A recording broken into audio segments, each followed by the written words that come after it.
Hello, how are you doing? I'm good, thank you. How are you? I'm great, thank you. So at first, can you please introduce yourself?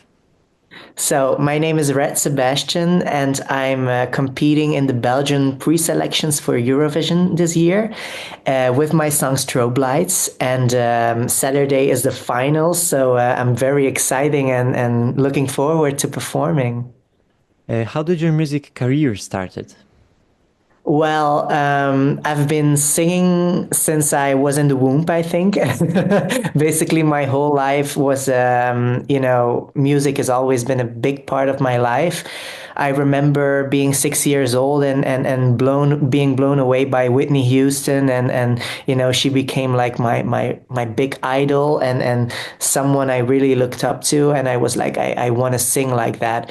And I went to like the music academy in my hometown, and I learned to play the piano, and I also started taking singing lessons. And after high school, I went to the conservatory, the Royal Conservatory here in Ghent, in my new hometown, and I studied there. I One of my teachers was Gustav, so that's a real fun thing to know. But he like participated in Eurovision after I graduated. So yeah, I mean, basically my whole life. Maybe he will pass you the crown of the privilege of participating for Belgium at Eurovision. Let's hope so. Let's hope so. Yes. Yeah. What message do you want to spread with every song you create, your whole personality and your music? I think the beautiful thing about music is that it's a universal language, and I think everyone should like be able to find themselves in my songs, no matter what gender, race, sexuality, religion, no matter who you are. I want to create music for everyone, and I want it to be enjoyable for everyone and relatable for everyone. So that's something I really, really, find important in my music. So your image really stands out from different people. And why did you decide that to be Red Sebastian, and why did it came to you? How did it came to you? Well, my real name, Seppe Herman, is very Flemish and not really international. And the dream for me was always to be like on that Eurovision stage and to reach as many people as possible, in the world with my music. So yeah, Sebastian was a name I really, really liked. And I took some inspiration from like one of my favorite childhood movies, the Little Mermaid.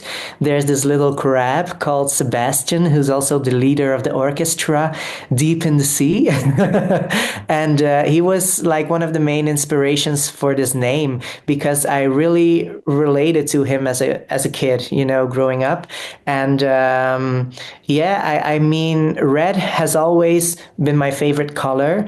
As you see, my sofa is also red. My hoodie is red. Like a lot of things in my house are red, and I just love the color. And I think red stands for like passion and fierceness and like love, and those are all things that I wanna spread on the stage, and I think it was a very nice addition to Sebastian, and it makes it also like a bit more memorable because Sebastian is a common name, and Red Sebastian is already like more precise, and maybe the people will um, know faster who someone is talking about, and that also was a really important thing to me. But it's just like I thought of that name and I felt like that's me on stage, and that was very important to me.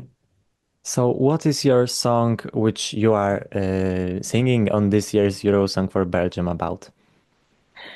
Strobe lights is about a night out. Basically, it's a night out with friends, and you know where the night will start.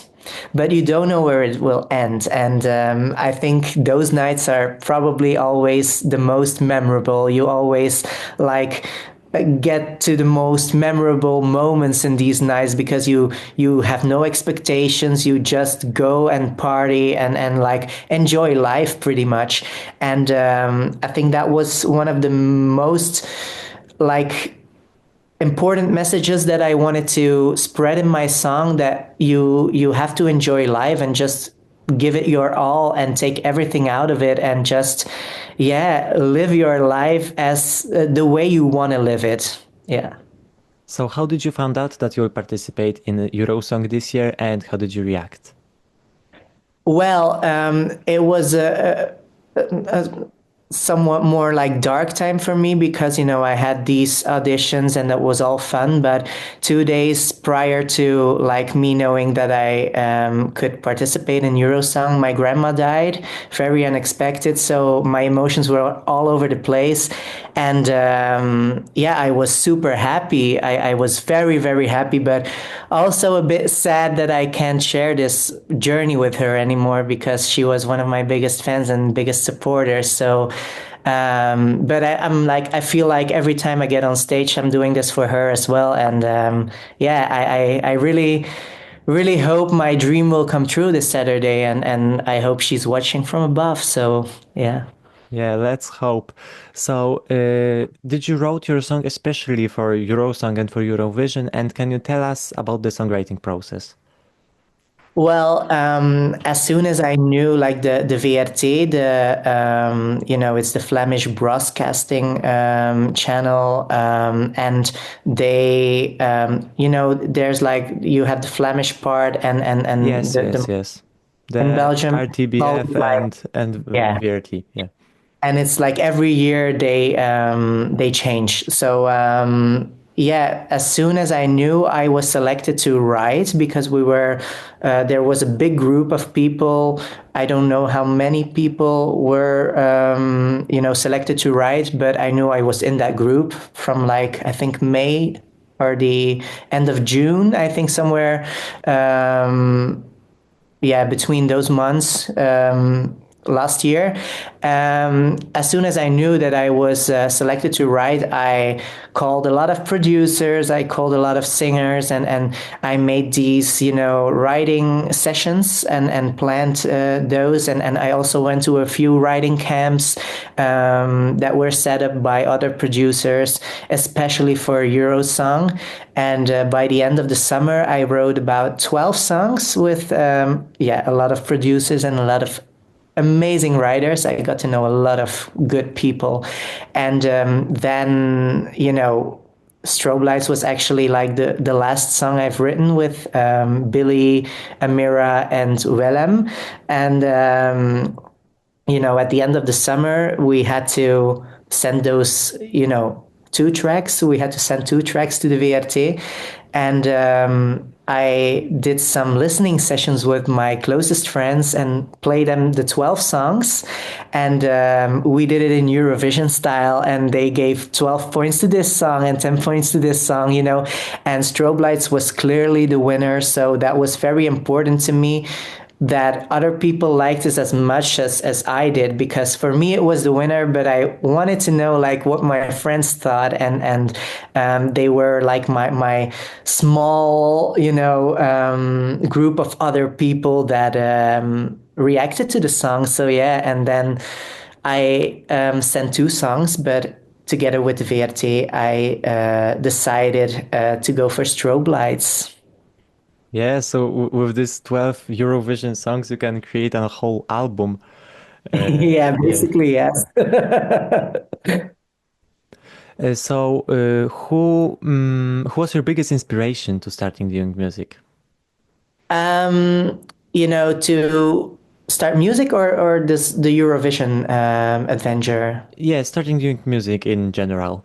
Okay. As I said, Whitney Houston was like from a very young age was really my inspiration to sing, because I remember quite well being like 6 years old, and my parents went to a party, and I got to sleep over at my grandparents. And it was always like, as so many grandparents do, you get some snacks in front of the TV and you can stay up late, and The Bodyguard was on television, and I watched it with my grandparents.